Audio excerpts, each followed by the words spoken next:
All right. I hope you all enjoyed your lunch, grabbed some coffee to not fall asleep, especially the ones who came from far away.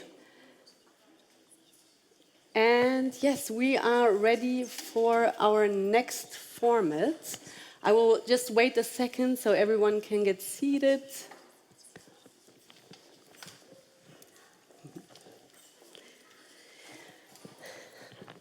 We are starting a little bit later than planned, but we will still have the 45 minutes for our talk, so no worries, and enough time to ask your questions as well. So I have the honor of sharing a new format with you. We haven't done this before in the past few years, and it's called Artist Curator Talk. Our intention was to bring together very well-known artists with curators who give XR and also digital art a stage, because only through this collaboration a new work can really be created. We have scheduled 45 minutes, as I said, for this talk, but unusual or unlike usual panels that we have where you ask your questions in the end, I would like to invite you to really ask your questions whenever you want to. So we have microphones going around, and whenever something pops up in your head, just let us know and you can ask them just directly. Or if you have an idea that you want to share, so we don't have to wait until the very end. But enough explanation. I want to introduce you to our guests. We have here Giselle Beiguelman. She is, and I have to say, a really world-renowned artist who has made it here from São Paulo to Little Hamburg today, and whose works have already been exhibited all around the world, also here in Germany at the ZKM in Karlsruhe. And also a very warm welcome to Melanie Lenz, who works as a curator for digital art at the Victoria and Albert Museum in South Kensington, or South Kensington. And I would say let's give these two a warm applause for being here. And if you ask yourself what my role is, well, I'm only here to assist with a few questions if they are needed. But this whole format, the idea behind it is that these two talk to each other. And they have also prepared a few questions for one another and topics that they want to share with you. But as I said, whenever you want, just let us know if you have any questions. And I think, Melanie, you wanted to start with a topic. Yes. Oh, sorry. So I don't have any visuals today, unlike the last amazing panel discussion, but I did want to start with two premises. And the first, when thinking about space of the past, I think it's really important to state, somewhat obvious as it is, that this is a multifaceted space, obviously this being the theme of the conference. So I think of spaces of the past as being networked, online, offline, contested spaces, and that spaces like memories and truths are remembered by people differently, and this is particularly pertinent in a digital world where the internet obviously has the power to spread information, but not just information, but misinformation and falsehoods gain traction. So obviously we're starting from a place of complexity, and the second premise is obviously that neither history nor digital technology is neutral, and that power, status, and value is both ascribed and erased, and that this is embedded in the language that we use to enshrine these ideas. So Giselle, this seems really pertinent and relevant to your practice, where you kind of critically examine nomenclature and the power of naming to perpetuate social prejudices. So can you tell me more, particularly in light of this fantastic part of your work that we can see on display here? So thank you for the questions. Thank you, first of all, for being here, and especially for the invitation that allowed me to be with you. Actually, this is a very important question for me. I used to define myself not as an artist, but as an artist researcher.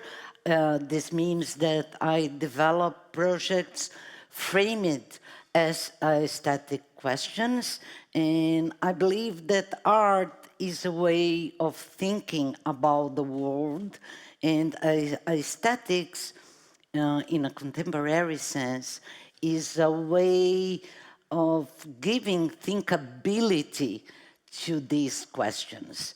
That's because I say that my work is all about researching the new aesthetics of memory, where words play a very important role, not as a verbal or a written unit, but as a device for creating our reality. The way we name things is the way we shape things, and the relationships between those things. They are all framed by languages.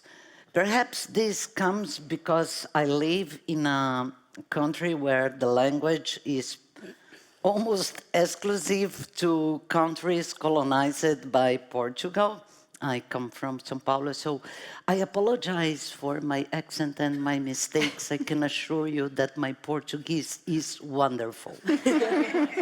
Totally wonderful. It's recognized by everybody who speaks Portuguese that it's not your case. But because of this, maybe I have a special appreciation for languages that transcend national borders, and these ranges from iconographic alphabets and QR codes to artificial intelligence, a field I've been exploring for the past 3 years, and it's central to Botanica Tyrannica that we have here, thanks to the foundation people and e-commemoration team, a pocket version. And in the slides, you can see the full installations. In Botanica Tyrannica, I worked with plants that have racist names, not only scientific names, but also common names.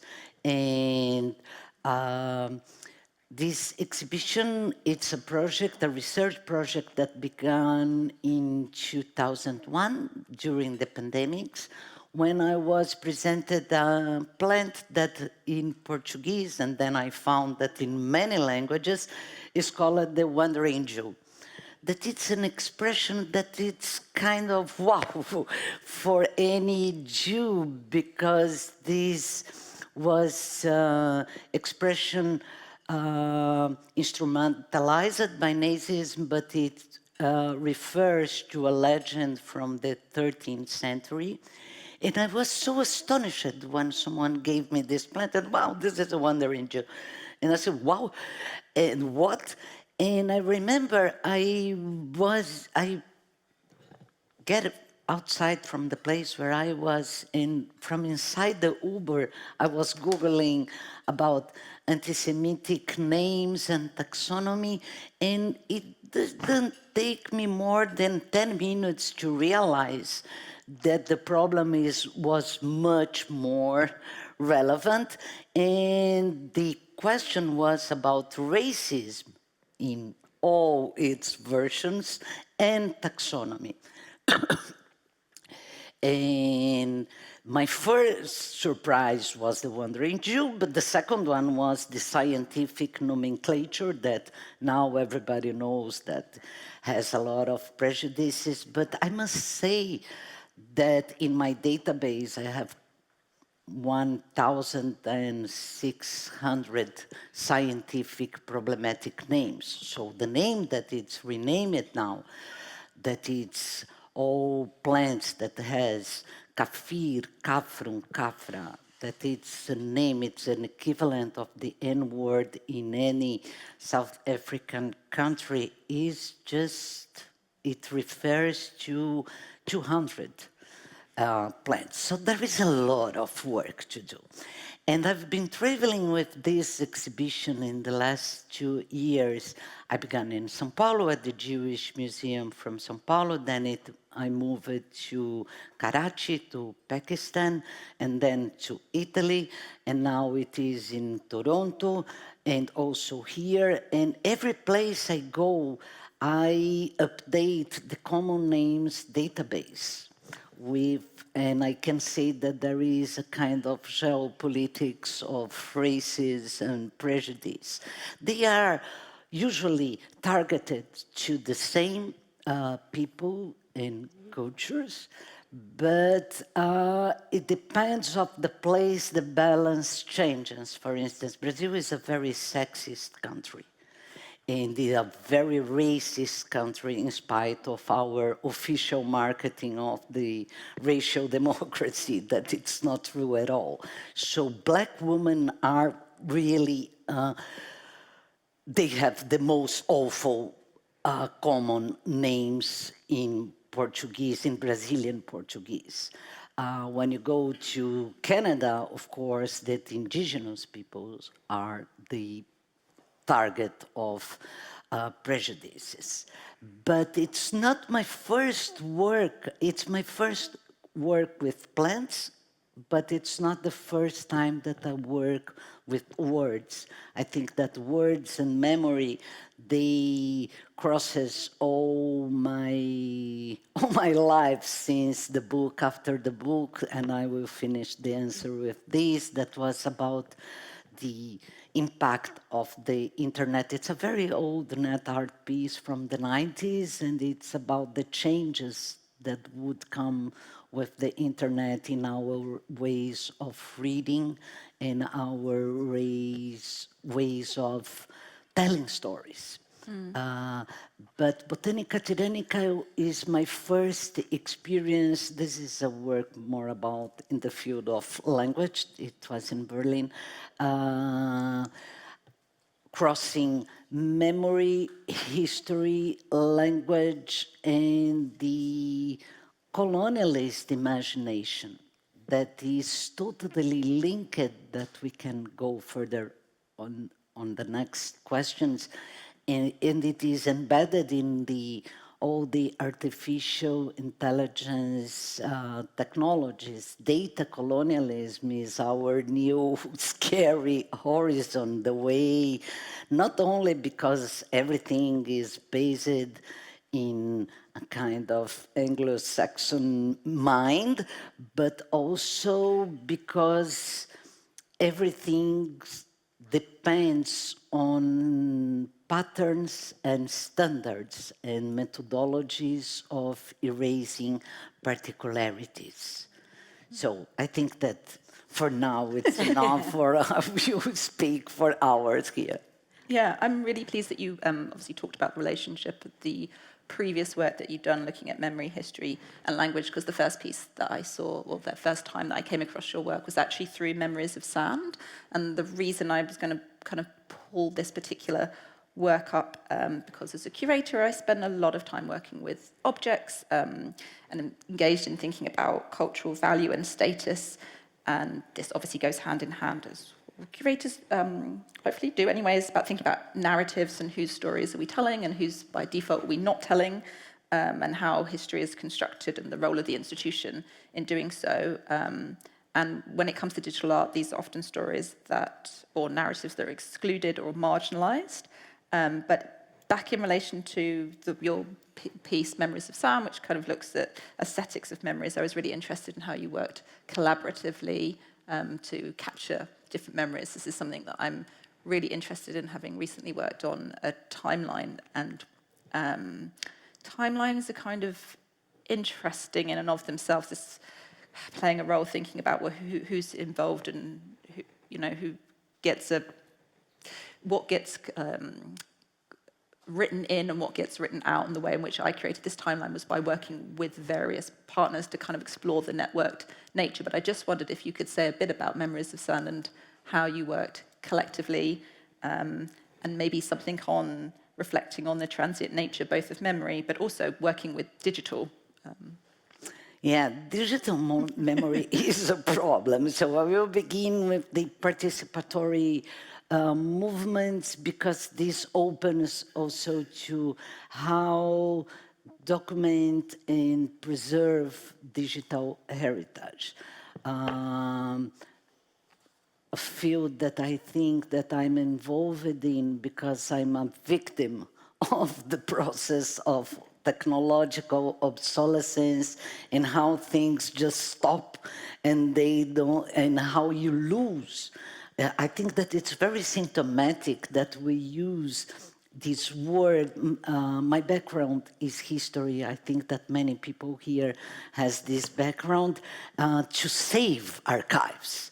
Because this is totally weird. You do not save archives, you preserve archives, you select what to keep or not to keep, and it is kind of a sign of our, in some ways, awareness of the eschatological present we are building on digital memories.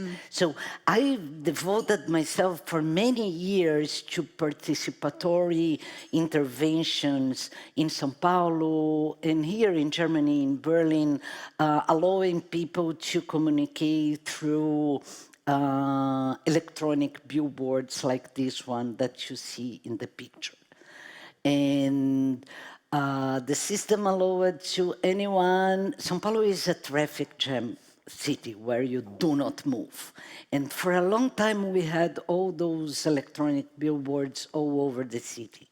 And I remember I was locked in a traffic jam and wondering, wow, this could be a kind of an open television and everybody with their cell phones as, using it as a remote control, exchanging. This was before Twitter and all the social media movements. And the system allowed to anyone to write anything.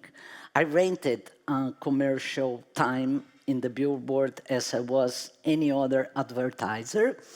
And you could send messages and you choose a dingbat in order to write your message. And this, it was amazing. It was all over the city and it performed a proto social media network with people communicating, because anything that you couldn't see actually what was the message, just on the website. So people asking for work, looking for a partner at night. There was no censorship because what you see was really so graphic. But now, if you ask me, wow, where is the code? Where is the archive? Which is a curator, I definitely would. Yeah, and I would say, wow, I have some pictures, I have a video documentary, and all the intervention was based in third-party enterprise who was the owner of the electronic billboards, and it doesn't exist anymore.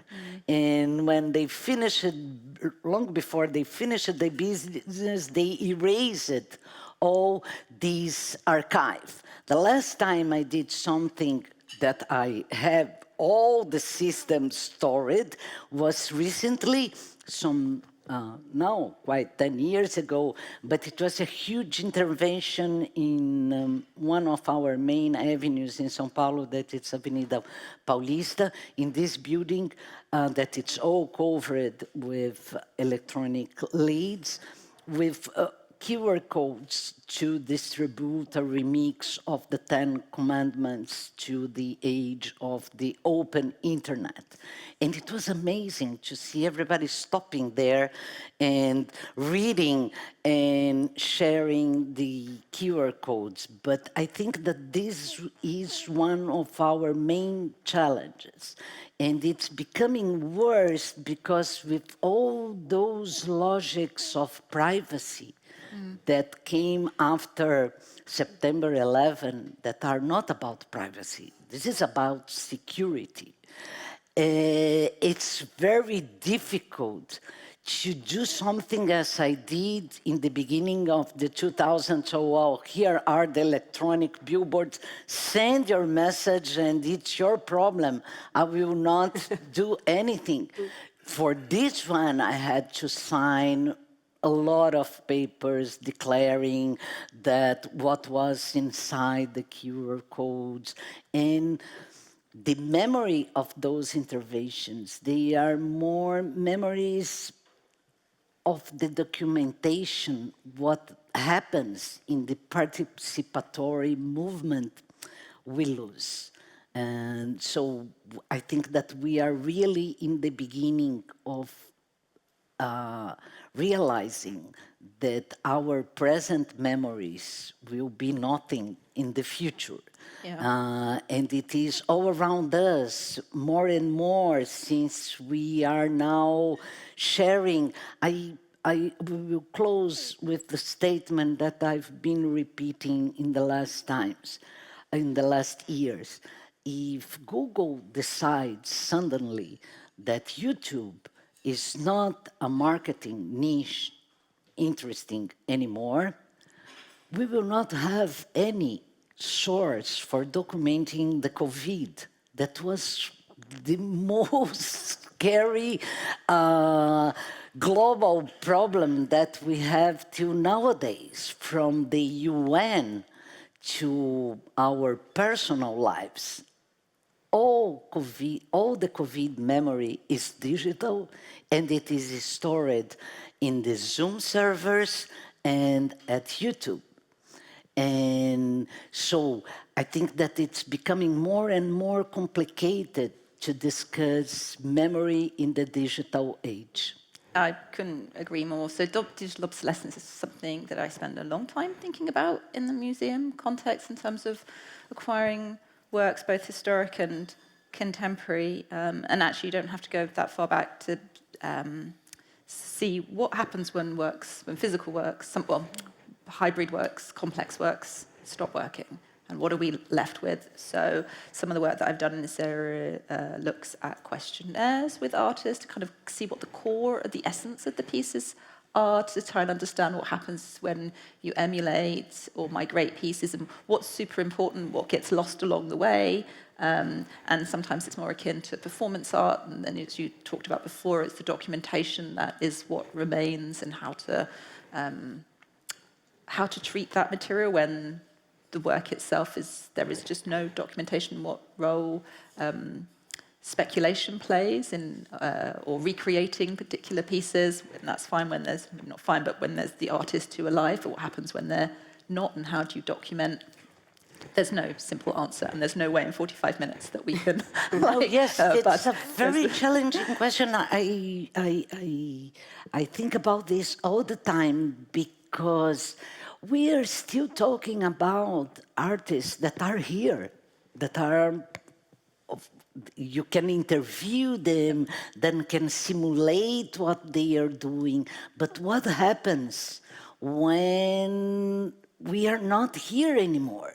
And documentation is fundamental, but it's not the piece itself. Yeah. I will move just to some slides that it's the book after the book is it's my most important work till today, because it was released in a very important exhibition at ZKM, and it was so unusual to have a website all black, white, and gray in the 90s, that everybody was so happy. Wow, we can use so many colors, let's do it. And nothing works anymore. It was based in a kind of programming language that was very popular in something that many of you are so young that you don't know, that were mailing lists, where everybody wrote and read. This is amazing that you write and someone read what you are writing. And none of those softwares are certified. And after, I insist that September 11 is a very important point in our timelines, that cybersecurity preconfigures a kind of ideological obsolescence before the technological obsolescence. The operational system doesn't recognize the software, and it doesn't allow you to move around this. So everything is forbidden, and I know that it's in Portuguese, but everybody saw this kind of message in some ways in those most basic conventions of security. So when this work migrated to the Museum of Contemporary Art of São Paulo, we decided that we will archive the original version in their storage system, and every time that it is needed, we update everything in a kind of a second generation original. So I cannot realize till now if there is a better solution because emulations, simulations, they are always, it's quite the work, but it's not the work. So let's rebuild it. Let's do it in a way that someone can access. And this is something that I would love to listen from you, how you, in such important institution as the Victoria and Albert Museum, deal with those losses, and how do you map which forms or which artworks should be stored in a museum, because this is one of the main problems. Digital culture is also, let's say something that it's really good about digital culture. This is really the chance for a crowd to manifest itself and to share their memories and do their works. And museums, they work with the logic that come from the 19th century. How do you select an artist? Oh, it was in an art fair, or because it circulated in another important institutions, that it's something that it's not really inside the digital culture movement. So it's actually, there are two questions in this: how museums operate those selections when you are talking about space of creation and circulation, that it's not only the context, but also this context that is open to different players that are not inside the art system, even if they are performing their works as art propositions. And the second one, how to deal with the second generation original. Okay, so maybe I'll start with the second question first, which is basically how do we deal with digital preservation? I'm going to start with kind of a... in the museum context, this seems kind of contentious, although in the real world it's not. And that's that we've reached the realization that things won't necessarily last forever. And although that sounds incredibly basic, like in a museum context, we're conditioned to think that we have to keep these works forever. And so it's acknowledging that things will break. But then that's not to say that we won't get, that our job is also to think about, well, what is left and what can we conserve or preserve more precisely. And I think that's what I was trying to allude to earlier, where it's very much a case by case, and where possible, going back to the artist and trying to understand what the essence of the work is and what's super important about that work, what needs to be communicated for future audiences. Maybe it will look slightly different in the future, but what is it in the way that that particular work behaves that we want to conserve? And then a specific plan will be created for that individual work. I mean, it's still really early days, but we do it case by case. There's no one solution fits all, and I think this is the way we think through how do we think about what we acquire and what will that look, sound, taste, smell like in the future, like all the different kind of component parts, imagining that actually that it won't last forever in its current staple form, or if we do try to conserve it in that way, then we're just left with like a bit of a hollow shell, and it's the insides that we're really interested in, like all the thought process behind the work. Your first part of your question is, if I've understood correctly, what gets selected, who, or how do we work with different, or how do institutions work with different individuals or collectives, and by default, who are we not working with? It's very different working in the digital, well, I feel, in the sense that there is a complete proliferation of different players. And also, when I say digital, it's kind of acknowledging from the get-go that it's interpreted in, there are different layers and meanings and ecosystems within that. I'm just using it as an umbrella term here to kind of encompass all the many different aspects of it. And to some extent, even digital within mainstream art history is marginalized and seen as having seen as separated. I guess the way in which we work is that emphasis on working collaboratively and talking to lots of different people, so it's no longer necessarily just one authoritative curatorial voice, but actually, so for example, in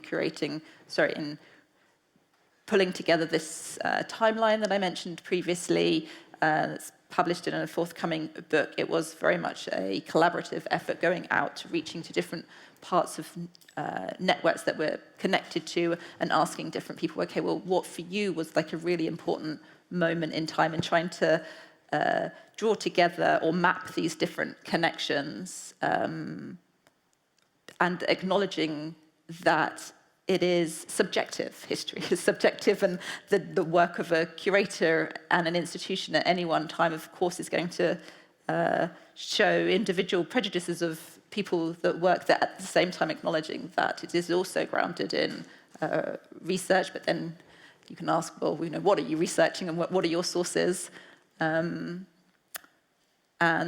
I think it's about thinking about contexts and looking beyond, trying to understand the relationships where people are working and how they're working and who they're working with, and trying to create a broader picture. And inevitably, there will be things that aren't included, and then I see my role as the curator is to go in and find out some of those histories. So various papers that I've written have looked at gender in technology, or much older papers specifically thinking about Argentine computer artists, because this was an area, certainly in the V&A's collection, which had focused primarily on British and North American artists, and so it was super interesting to see what was missing, and to this day, lots is missing, and that's why it's super exciting working in this field, because there are lots of narratives that have yet to be, they're told in other places, but in the V&A context, they're yet to be sort of illuminated. Yeah, I have a question for you that I don't know if you all know, but you are I think one of the only, it's really rare that you wrote about the Argentinian digital art. There are lots. There are a few others. I don't want to completely I'm standing on the shoulders of others, but yeah. No, it's an important discussion, and this surprised me. Actually, I knew the text before I knew that we will be here, because an Argentinian colleague from Buenos Aires sent me some years ago, but do you think that there is something that it's different in this kind of production from what is produced? Because digital also is, in some ways, transversal in the way, in their aesthetics. Does it make sense to talk about of Brazilian digital art, Argentinian digital art, German digital art, or when we talk about digital art, we do not have the same strengths of hegemonic centers and counter-hegemonic. No, I completely agree. No, it does. Well, to my mind, it doesn't. I should have prefaced it by saying that it was what I wrote about particularly was early digital art from the 1960s and 70s in Argentina and connections. So I think it is important to give some sort of context, especially at times when this goes back to preservation and what's documented and recorded, and if it's not documented and recorded, how do people know that it happened? But I think it's fair to say, in this particular case, because there just weren't that many computers, so the number of people working with them was they were incredibly expensive and incredibly big, and who had access to them was incredibly restricted. Thus, we know that the number of artists working with computers in the 60s in Argentina was somewhat limited. So it's, in that context, I think it's important to kind of identify the nationality. But today, I don't think it's important. Well, does it? Well, sorry, I'm backtracking, but I hope this is the part of a panel where we can kind of rethink through. I was just mentioning earlier that I was at a show last week in Los Angeles, which looked at Native Americans' speculative thinking on digital futures, and there were incredibly important cultural signifiers in the show where it made specific sense to understand the cultures in which these pieces were made. So in that case, I can't disassociate that from the cultural context in which it's made. And yet, on the other hand, it is quite an old-fashioned way of thinking, pavilions and nationalities. So the jury's out for me. I'm not sure. I sit somewhere between the two. I think in certain times it is useful, a way of thinking about it, and other times not. I mean, do you identify as a Brazilian art? I mean, and this isn't even specific to digital, so yeah. No, I'm not sure. Because I have the same doubt.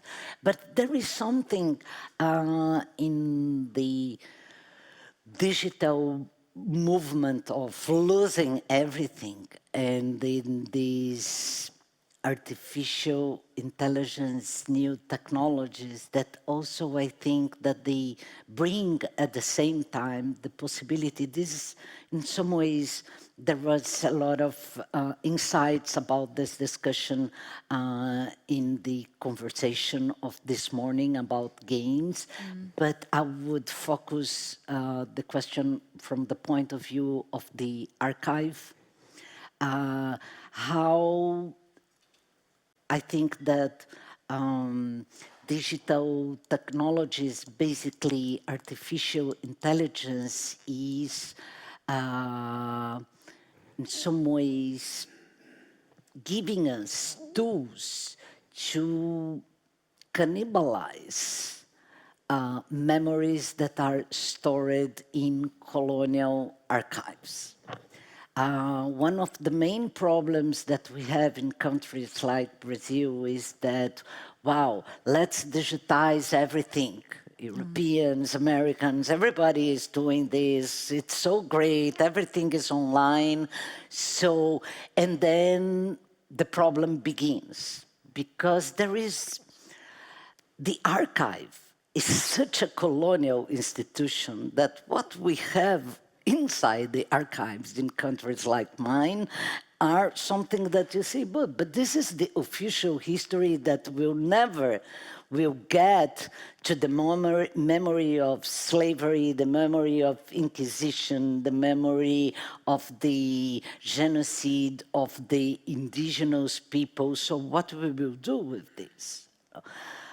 Moreover, we do not have such solid institutions. So when you talk about, oh, let's digitize everything, so begins the problem. Well, we need the metadata. We do not have. We will need to catalog everything. So when you find out, so in order to begin, I need 1 million euros, and I will not have. So nobody will do anything. So what we are trying to do now is to operate in a different system. One of them is digital reparation, that is to get back what is already digitized in Europe. Nobody will need to give us all their work. There is a lot of money in this, but they must open their databases and allow to the other to recatalog everything. And the other thing is to the possibility, and I will finish with this, what we are doing is to create the archives, to invent the archives that we do not have. Brazil does it, it's very famous from the point of view of its modern architecture, but we do not have the archive or the museum of the Brazilian modern architecture. What we are doing with computer vision systems is to enter in different digitized archives in order to build new collections. So if you want to, I would like to study Brazilian chairs, that they are quite important. There is no place to go. But with computer vision and scanning a lot of archives with permission and with no permission, we identified, yes, because if we stop to ask permission for everything, I'm sorry, we will do nothing. Because someone must. And it's amazing because now we have kind of different, we didn't have the interface design yet. What you are looking at is really the GitHub interface, but it's working. It's a prototype that we are sharing, and it's open with any museum that you would like to use the same system and to adapt, to multiply the archives that we do not have. Well, yeah, I think I'll kind of jump in and say, because what you describe as reimagining, and we heard from the last talk about like filling in the jigsaw pieces, I think this is the power, this is what makes it super exciting working with, I was going to say artists, but I think people with curious minds and thinkers and everyone like falling in that bracket, that it is the power to like disrupt and reframe power dynamics. And I think when I think about, I guess, where does AI and revisionist discourses of history come in, and like what are the implications? I think this is one thing that perhaps is super exciting, that they do offer or can offer like alternative art histories, or like, AI readings of historical narratives for alternative art histories. This is one place where people are able to be creative and use a bit of poetic license. So a piece that comes to mind that's currently on display at the Victor and Albert Museum is a new commission by Moshin Olahari, which is called Speculations on Capture, that uses objects from like astronomical objects from Iran and Pakistan that are in the museum collection from like the 1200s to the 1700s, and then 3D models have been made of those, and it's shown alongside images of the archive and photographs. But we don't know where these objects, I don't really understand how these objects came into the museum, and so the artist in this case has sort of speculated on the origins of these pieces and what it means to be for them to have been displaced, and has created a film using AI, generative AI in places. And I think this is why it can be super interesting, as you've kind of alluded to through some of the images that you were showing, that where we don't know, it can raise questions and create provocations and discussions and participation. I think there's obviously lots of talk about AI, but I think this is an example where technologies prompt us to ask like probing questions.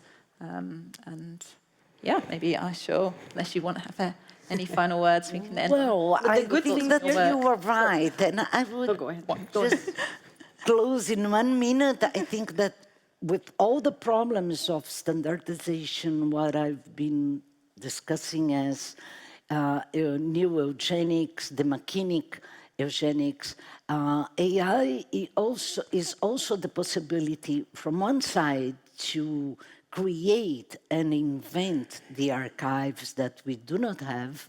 I think there are a lot of possibilities of doing this.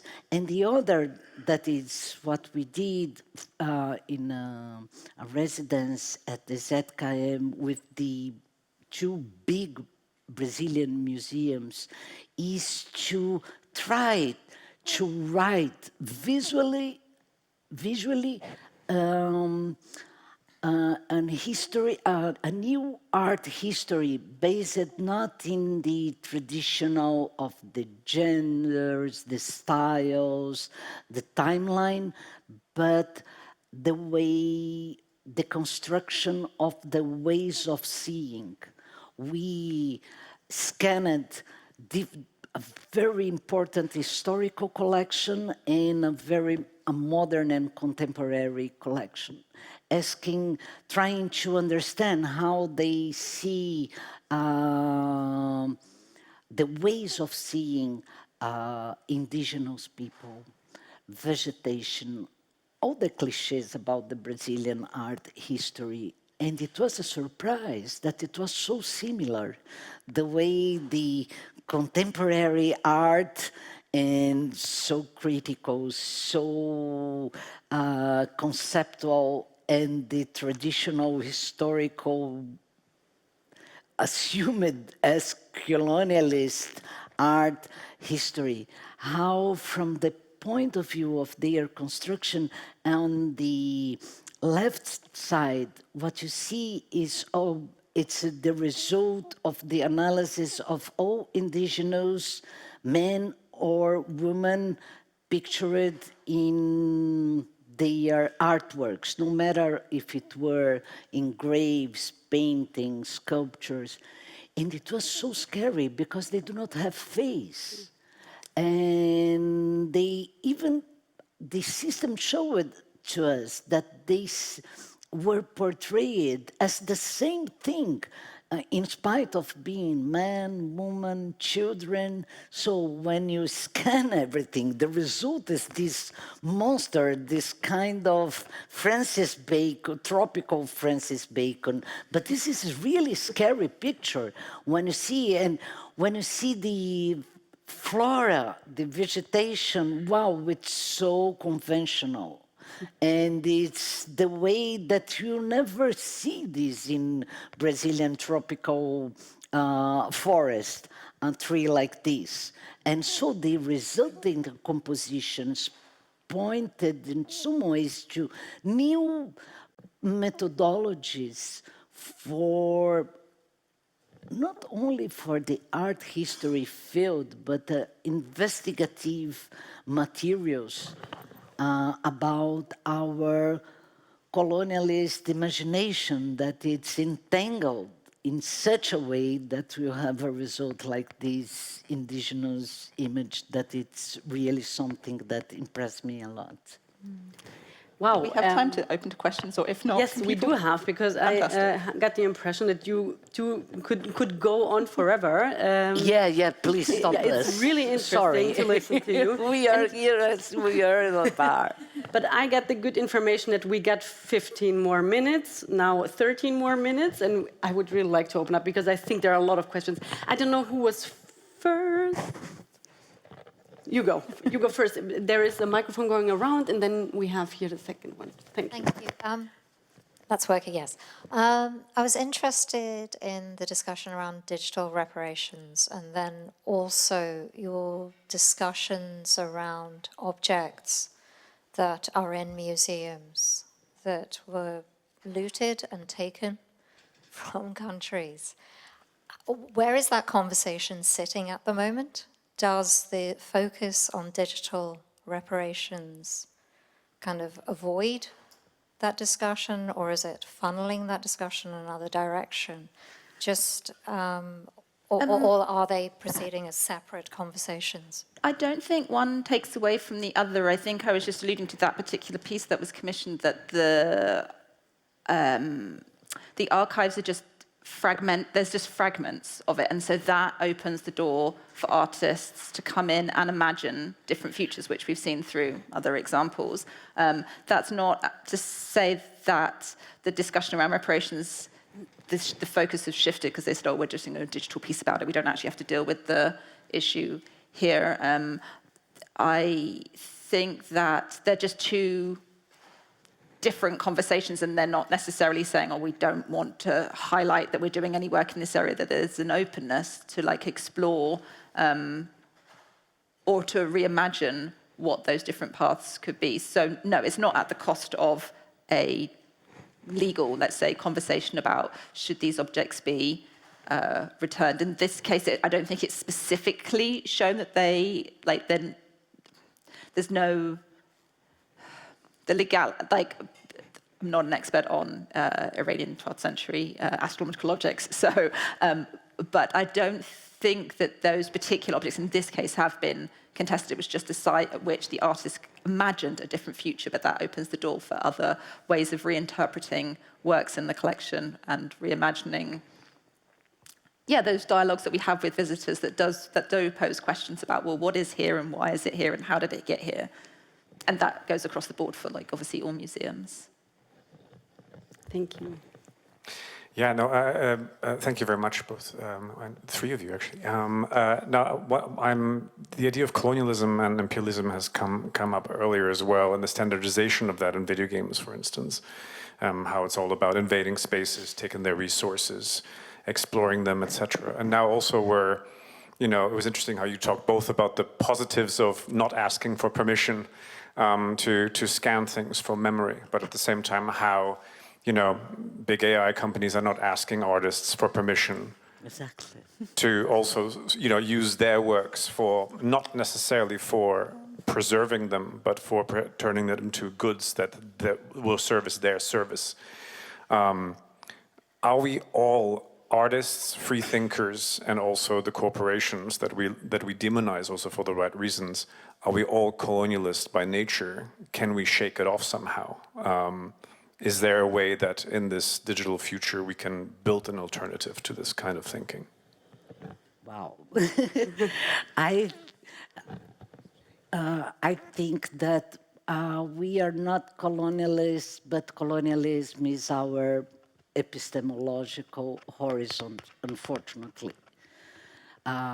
We are products of this. I was surprised in this research about plants and how we naturalized so many prejudices in our daily practices and how we ignore in our zoocentric society other differences and other kinds of intelligence like the plants, and also that could be the machine. I think that artificial intelligence has this utopia of performing new, what I discussed in Botanica Tiranica and doing now, that it's this extra nature, because the archive is a colonial institution and nature is the most basic colonialist idea. There is no division between something that it's nature and something that it's culture. This was the way the colonizers legitimated their dominance over every other country. So in some way, I think, yes, we are product of the colonialist imagination. And I think that it's necessary to rebuild all our system. And from this point of view, language is one of the main categories. Words are not innocent and they are usually harmful. And so I think that I agree with you. And I think that this movement of taking it back, if we begin by asking permission, we are already again reinforcing the system. So the way we are not robbing institutions. There was a work some months ago at the British Museum by a Brazilian artist that was amazing, that he stolen a coin and he just recorded the movement of stealing this, taking it and giving it back It was just the movement of, wow, this is not yours. This is from the sugar trade, so it's not yours. So I think that to think about new forms of infiltration and taking care of things, it's very important. It's not to, let's do it from the opposite side. Because we are product of this violence. And so a new possibility, or my main utopia when we scan different archives, is just not that I want that this would be mine or ours. This is Brazilian, this must be here. After so many years, and they took care of these, but it's, let's go beyond the legal discussion that it's so enrooted in a violent past, and do things in other ways that can break actually with this colonial imagination of territories. This is mine, this is yours, I have the right, you do not have, and you must ask permission for everything. And so I think that maybe this collective action can produce different kinds of imagination. Are there more questions? No? Yes, there is another one.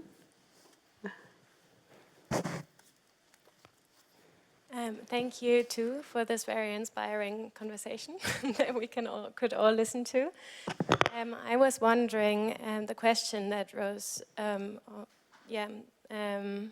before, is there a difference in culture for people from around the world? And I was wondering if that archiving digital artworks, or like wanting to materialize something, if that is culturally different, the tangible and intangible, or like oral history being more important for some people than to others, and if like it's a very Western cultural idea to have to archive digital works, maybe to materialize it in the in the archive, just because it's a data set then that you can probably go back to.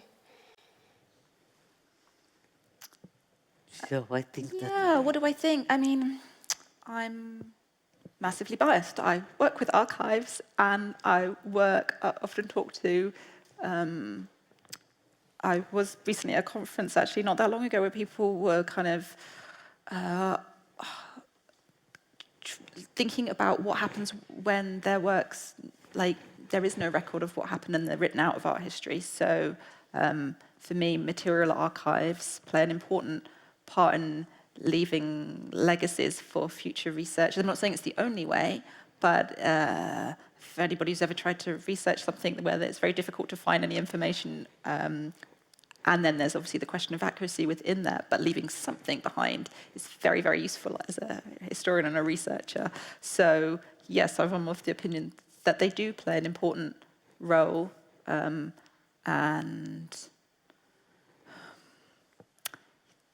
yeah, that's going to be my headline answer, because otherwise I'm going to completely eat up the rest of the year.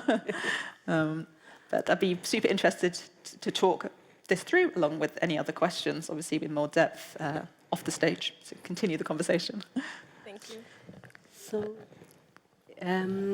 if there isn't any other question, then I would like to thank you very much. I mean, I had a very easy job here. It was really interesting to listen to you too, and thank you very much for all these insights into your work. Thank you. Thank you.